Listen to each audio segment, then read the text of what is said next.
Now, on our trips to Disney, you may notice that I love closing the Magic Kingdom and other Disney parks, and I've gotten a lot of questions about how you close the parks and why I love it so much, so I thought I'd make a video all about it. Every day, all of the Disney parks have certain hours that they're open. The hours change depending on what day and what time of year. You can find all of that on the Disney website, and I'm going to link a direct link to it in the description of this video. But let's say, just for the purposes of this video, I'm going to the Magic Kingdom and it closes at 9 p.m. Now, if the Magic Kingdom closes at 9 p.m., what exactly happens as it strikes 9 and you're inside the Magic Kingdom? First and foremost, all of the rides will shut down at exactly closing time. The cast members will be holding a watch or a clock and be looking at it, and as soon as it strikes closing time, all of the rides will instantly shut down. I missed it. I missed it by like 10 seconds. I just missed it, but that's okay. But the shops and dining don't just close the doors and you have to leave right away. If you're sitting there, or if you're inside the shop, or maybe you're ordering something to eat, you can still be there. They don't just force you out right away. You can finish what you're doing, especially if you're in the store. You can finish shopping, get your transaction. They'll do it, they'll process it, it's no problem, and then eventually you'll leave, and they never force you to go. If you've never closed the Magic Kingdom or a Disney park before, you may not know that Disney cast members will not actually push you out. They will not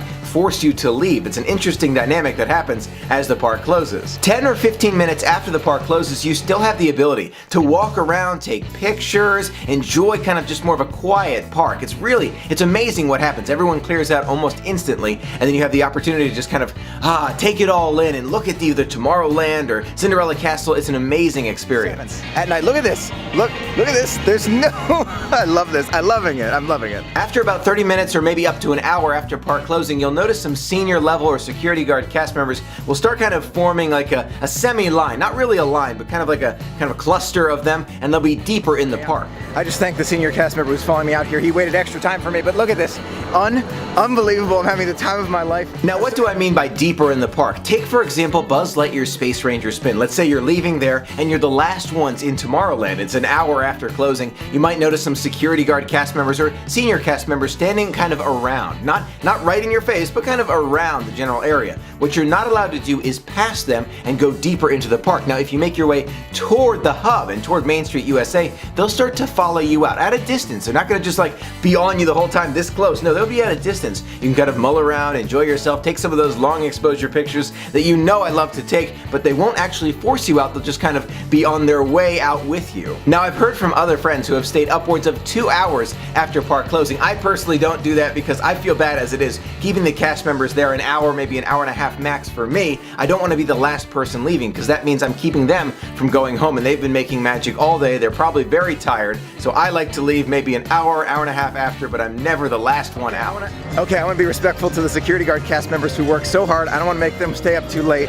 I don't want to do that to them, so I'm leaving at a reasonable time. I think the time is about 10:45, 10:50, so we're okay, just about 53 minutes after the park closed, so we're fine. So why do I love closing the Magic Kingdom and the other Disney parks? Even though you know I'm a morning person, I'm absolutely a morning person, I still love closing the Disney parks. The reason is it basically feels like you have the park to yourself. It's an amazing feeling just to be there and no one is around you. I mean, you are there alone, basically. There's some security guard cast members or senior cast members there, but that's it. It's just you. So it's an unbelievable feeling. I will do it every time when possible. Now, if you're thinking about closing the Magic Kingdom or another Disney park, be sure to check out my long exposure picture video, which you will find in the description and in the video linked right there, so you can learn how to take those nighttime pictures, which will come out really well. You know how much I love taking long exposure pictures, and I feel like after the park closes is the best time to capture them. One park closing that I haven't tried yet is Animal Kingdom with Pandora, and I'm thinking about it, and I wonder if those lights in Pandora, the bioluminescent forest, will still be lit after closing. That's